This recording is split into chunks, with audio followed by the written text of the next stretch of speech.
The sun was sinking low on the horizon, painting the Texas sky with streaks of gold and crimson, when Thomas McGraw rode into the desolate valley.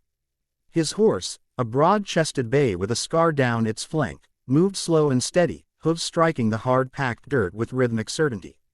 Thomas wasn't a man of many words, nor of much warmth, but life had shaped him that way. He had seen too much: war, betrayal, and the bitter loss of his young wife in childbirth years ago. Since then, his ranch, the Double M, had been his entire world. It gave him no comfort, but it gave him purpose, and that was enough. Yet on that particular evening, as the cicadas hummed and a coyote's distant cry echoed through the canyon, fate placed before him something he had never expected, a moment that would break the cold armor around his heart. Ahead, on the side of the trail, he spotted movement. At first he thought it was a trick of the light or maybe a stray calf from some forgotten herd. But as he drew nearer, he saw two figures huddled near the rocks. A girl no older than 9, with tangled chestnut hair and dirt smeared across her small face, and in her arms, a smaller child, a girl of maybe 4 or 5, limp with exhaustion. Thomas pulled on the reins, the bay snorting as dust rose around them. The older girl looked up, fear flashing in her wide blue eyes. She clutched the younger child tighter, as if shielding her from whatever this stranger might bring. "Evenin'," Thomas said gruffly, his voice low, testing the moment. The girl swallowed hard, her lips trembling. She didn't answer right away, but when she did, her words were quiet, broken by the dry rasp of thirst. "Mister, can you take her instead of me?" Thomas frowned, not understanding at first. The girl adjusted the smaller child in her arms, tears streaking through the dust on her cheeks. She's too little. She don't eat much. She won't cause trouble. Take her, please, instead of me." Thomas felt the air catch in his chest.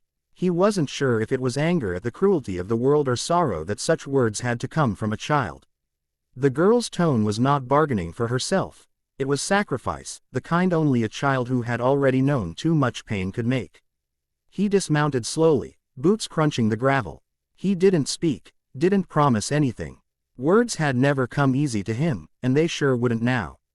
He just looked at the two of them, frail, hungry, abandoned by someone who should have protected them. The younger one stirred, eyes half opening, whispering a faint, "Sissy," before sinking back into her sister's arms. Thomas knelt, his shadow falling over them. The older girl's breath quickened, but she didn't back away. Her courage was astonishing, though it was born from desperation. Without saying a word, Thomas reached forward, lifted the smaller girl from her arms with a gentleness that surprised even him, then extended his free hand to the older one.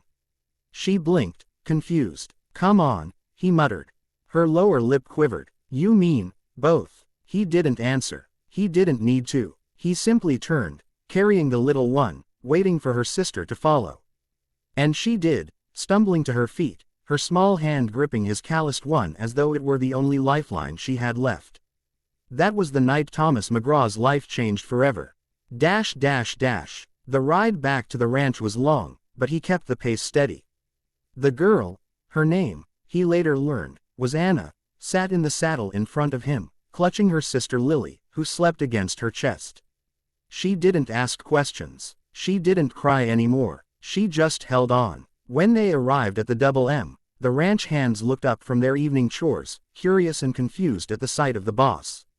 Carrying children. Thomas didn't offer explanations. He simply barked orders: "Heat some water, fetch clean blankets, get stew ready," and they obeyed, though whispers traveled quick. Inside the ranch house, he settled the girls near the fireplace. Anna refused to let Lily out of her sight, even when food was set before them. She fed her little sister first, only nibbling at scraps afterward.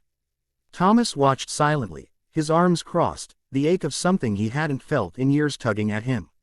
Over the days that followed, he learned their story in pieces. Their parents had been part of a wagon train headed west, but sickness and raids had torn them apart.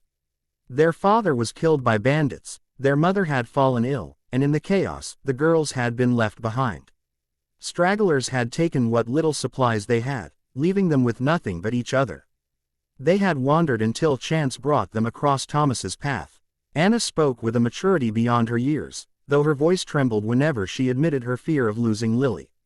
"I don't care what happens to me," she said once, when Thomas asked why she'd begged him to take her sister instead. "Just don't let her starve." Those words haunted him at night, echoing in the empty silence of the ranch house. As weeks turned to months, life began to change. Anna found small ways to help around the ranch, gathering eggs, sweeping floors, even handing tools to the blacksmith. Lily, once frail and sickly, began to gain color in her cheeks, laughter returning in bursts as she chased the ranch dogs or tugged at Thomas's coat, calling him Mr. Rancher, until eventually, "Ha," slipped from her lips without her even realizing it. The men of the ranch grew protective of the girls, treating them like kin. Old Jed, the cook, would slip them extra biscuits. Hank, the foreman, carved them wooden toys. Even the horses seemed gentler when the girls came near. But Thomas remained the quiet anchor, the one who made sure their bellies were full, their beds warm, and their safety certain. He never spoke of love, but in his steady silence, it was clear. Still, not all stories in the West found peace so easily. Trouble had a way of riding where it wasn't wanted. One winter's evening, a band of outlaws came sniffing around the Double M. They'd heard of McGraw's success, his cattle herds, and the wealth stored in his barn. When they came, guns in hand, it wasn't just the ranch they threatened, it was the family Thomas had come to protect. The fight was fierce. Bullets whistled through the night, flames licked at the barn, and men shouted in the dark. Thomas, rifle in hand, fought like a man who had nothing left to lose, except now, he did. He had 2 little girls depending on him, and that made him fight harder than ever before. When the smoke cleared, the outlaws lay defeated, driven off into the hills. But Thomas had taken a bullet through the shoulder. He staggered, blood staining his shirt, but before he could collapse, Anna was at his side, tears streaming down her face. "Don't you leave us," she cried, clutching his hand with all her strength. He managed a faint smile through the pain. Not planning on it, it was then he realized, these children weren't just guests under his roof. They were his family, as much as any blood kin could ever be. The years rolled on. Anna grew into a young woman, wise and strong, her spirit unbroken. Lily blossomed with laughter and innocence, a reminder of the childhood Anna had sacrificed. And Thomas McGraw, once a hardened, lonely rancher, found that his life, though marked with scars, had been given a second chance. The memory of that first meeting never left him, Anna's trembling voice asking if he could take her sister instead. The desperation in her eyes. He had not answered then, because some things words could never carry. Instead, he had taken both, and in doing so, he had saved himself too. For in the wide, unforgiving land of the West, where dust swallowed dreams and guns decided fates, a man's true legacy wasn't the cattle he owned or the land he fenced. It was the lives he saved, the family he built, and the love he found when he least expected it.